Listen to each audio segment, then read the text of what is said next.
Joe, another question I'm asked frequently is, what was the most exciting part about this program as far as you're concerned? I have to say, without a doubt, it was meeting the fantastic artists, all the way from Toscanini to Spike Jones and everybody in between. Another question that's frequently asked me is, what were some of the most interesting and exciting sessions? I think the one where we combined the Tommy Dorsey, Jimmy Dorsey bands and did More Than You Know was just great. And of course we did some very, very, very unusual sessions with Fats Waller from 3 in the morning till about 7, where towards the end of the session, Fats got a little sloppy. We had recorded about 22 tunes and wound up only being able to use about 8. But the guy was a fantastic contributor. Just to make sure you understand, the audience and everyone listening, what I'm doing, I want to make it very clear. The material we used in V-Disc came from several sources. From the recording company's libraries, transcription record libraries, from film soundtracks, from rehearsals, from broadcast, but most importantly, the special V-Disc sessions done just for us. We recorded almost 2,700 songs. About half of those were special live V-Disc sessions, and that took over 400 individual recording sessions. Joe, remember, in those days, there was no tape, no wire. If you started on the top, so to speak, if the guys made a mistake, you'd start right from the top again. So the fact that we did 400 sessions, it was perhaps 1,200 takes before we got the tunes we wanted. Another question frequently asked, and you may be curious about this, is where were these records made? Well, we recorded them in nightclubs, in hotel ballrooms, the Astor Hotel, for instance, the Pennsylvania Hotel, broadcast studios, movie sound stages, camps, bases, hospitals, dance halls. As a matter of fact, any place that the artists were appearing. A question frequently asked is, well, when did you fellows record these things? The simple answer is, any time that the artist wanted to make themselves available, we were there.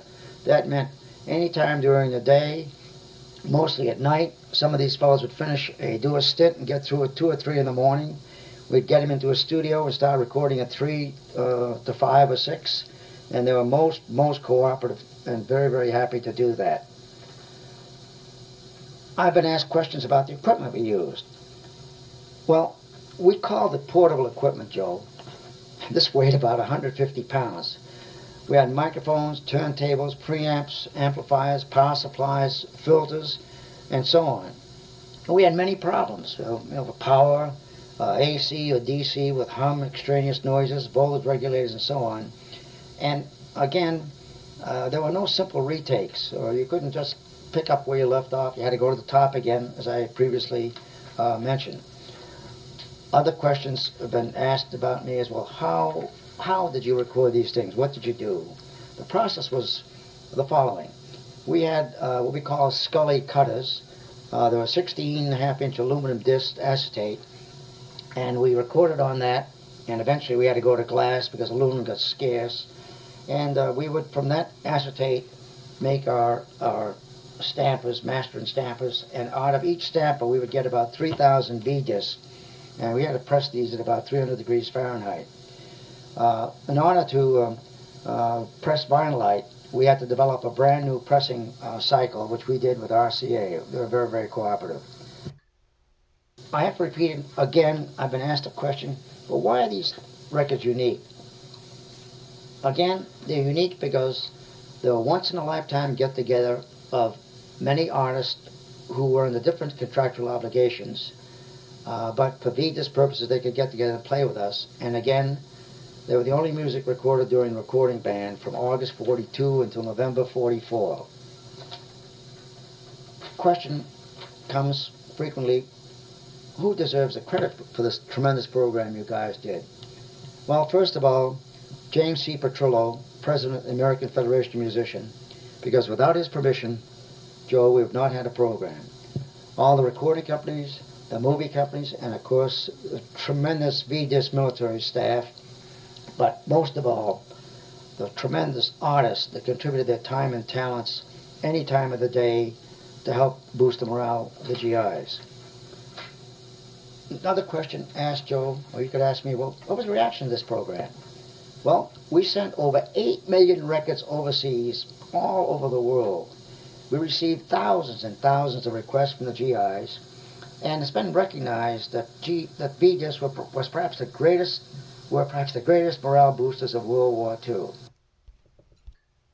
I've been asked frequently about my sessions, how many I attended, and so on and so forth. I think I perhaps attended 95% of all the recording sessions.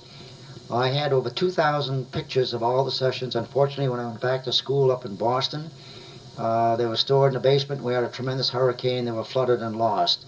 I still have a few, but I certainly miss those pictures, as well as the tabulations that listed all the desires and wishes of the GIs, which are also lost in the flood.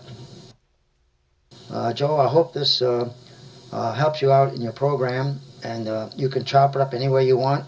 And if you want to do a telephone interview or want me to answer more questions, just call me. I'll write them down. I'll be happy to answer them for you. Boy, oh boy, oh boy, oh boy. Have to run. This is Joe Quinn speaking on behalf of the entire cast of In One Era and Out the Other. Till the next time, good luck, and above all, swing easy.